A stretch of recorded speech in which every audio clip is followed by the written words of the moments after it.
Dan selama ini setan dan Allah itu seakan-akan dua entitas yang berbeda, yang dibenturkan oleh kita sendiri. Begitu kan? Pertanyaannya, apakah Allah menciptakan makhluk yang bernama setan untuk menyaingi dirinya sendiri? Begitu?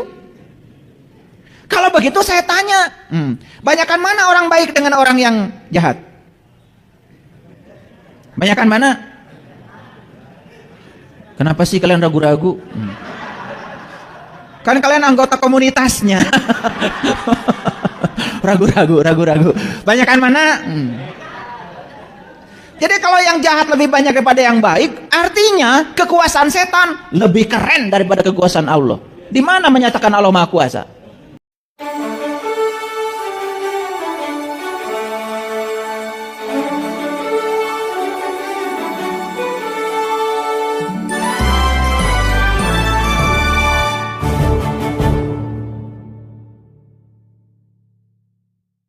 Masih benci pada orang, masih tidak suka pada orang.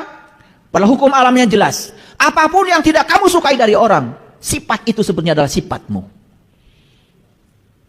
Jadi kalau kita tidak suka sesuatu pada orang, jangankan sifat yang tidak disukai pada orang itu adalah cerminan, dalam dirimu masih ada sifat itu.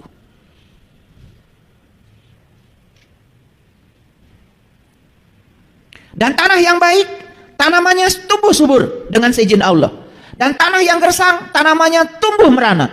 Demikianlah kami mengulangi tanda-tanda kami bagi orang-orang yang bersyukur. Tahu syukur?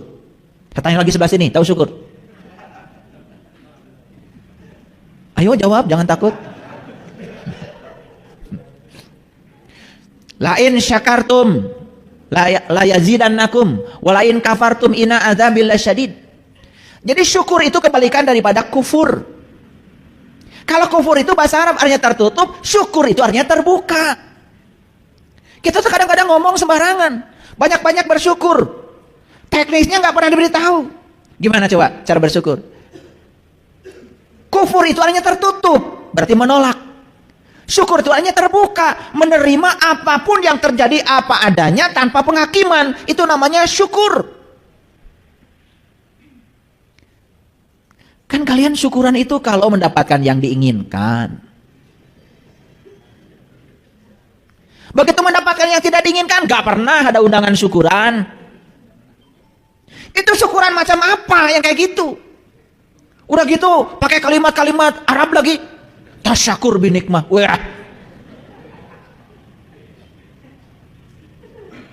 Yang dapat nikmat itu cuma 4. 1 para nabi, 2 para siddiqin, 3 para syuhada, 4 para sholihin. Kata Quran.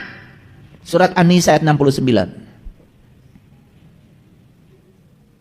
Apa sih yang diajarkan para nabi, para rasul, para sunan, para wali, para bijak, para suci, para siddiqin, para syuhada, dan para sholihin? Yang diajarkan oleh mereka itu adalah syukur dalam konteks menerima apapun yang terjadi apa adanya tanpa penghakiman. Itu syukur.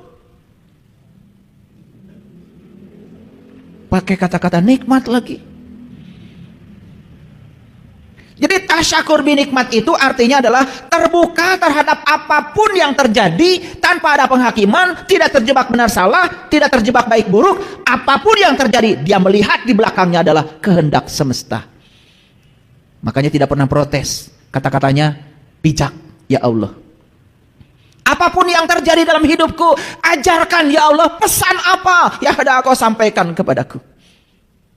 Gitu nggak hidup? Enggak. Aduh Gusti, kieu teuy. Giliran mendapatkan yang diinginkan, langsung hajatan. Judulnya tasyakur binikmah. Maaf ya, ketololan ini sudah berkembang. Bukan kebiasaan, ketololan.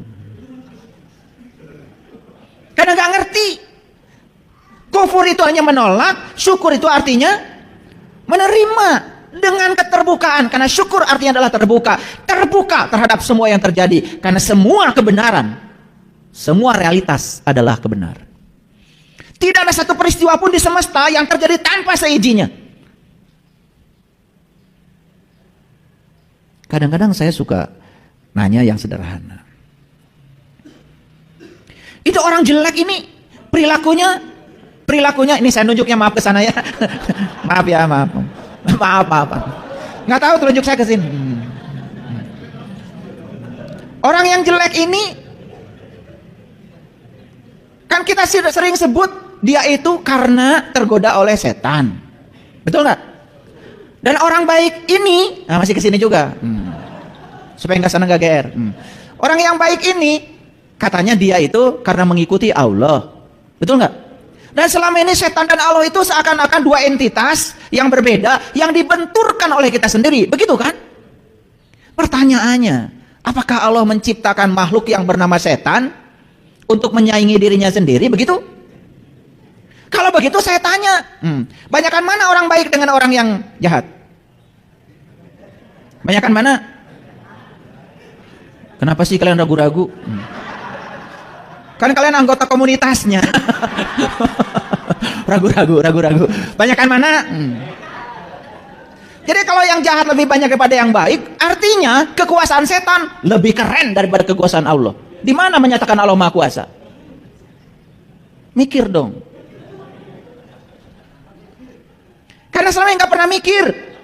Ya, begitu ada orang ngomong begitu setuju terus, ya. Itu karena tidak kritis, tidak kreatif, tidak komunikatif, tidak kolaboratif, tidak mau belajar. Akhirnya kita ini masih selingkuh, menganggap ini dari Allah, ini bukan. Jadi seakan-akan di semesta ini ada ruang yang dikuasai oleh yang selainnya dia, dan dia lebih berkuasa daripada Allah. Bukankah itu namanya syirik?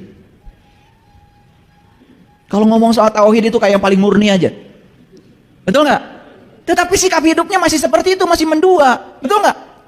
Yang Anda sebut baik itu dari Allah, yang Anda sebut buruk dari setan, berarti Anda sedang membuat satu ruang di semesta ini yang dikuasai oleh yang selainnya Allah. Bukankah itu selingkuh?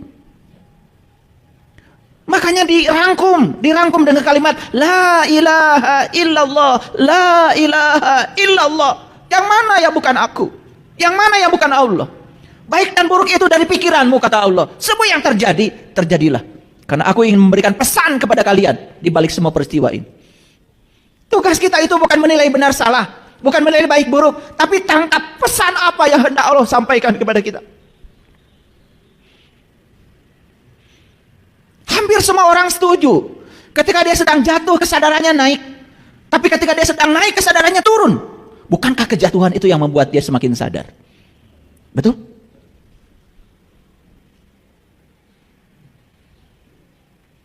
Di kelas spiritual yang belajar sama saya, jarang orang yang datang kepada saya sedang berada di puncak kejayaan dunianya.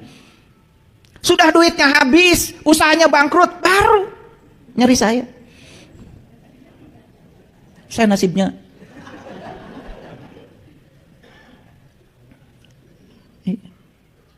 Makanya ketika saya cerita, saya sedang membangun nih sebuah kawasan buat kita nanti supaya kita belajar di sana lebih enak. Duh ayah, coba dulu ya. Ketika saya masih banyak uang, saya bisa bantu ayah. Belum tentu, saya bilang. Itu kan halusinasi pikiranmu saja, betul nggak? Kenyataannya sekarang semuanya sudah tidak ada. Dan yang tidak ada itu yang telah mengantarkan kamu menjadi sadar dan ketemu saya. Betul nggak? Dan kalau kamu masih ada, nggak ketemu saya. Enak aja. Paham maksud saya? Harus hilang dulu miliaran. Udah nete semplek, nincak semplak teh gening ya, kata orang Sunda. Betul nggak? Itu salah, ini salah. Ya udah, baru. Kan gitu. Itu nggak apa-apa. Itu semua tidak buruk, tapi itu semua yang telah mengantarkan kita kepada sebuah kesadaran baru. Betul apa tidak? Oke. Baik ya. Jadi di tanah yang baik tumbuhlah tanaman yang subur. Di tanah yang gersang semuanya merana. Saya tuh suka sedih gitu kalau lihat kalian itu. Merana. Didn't even get to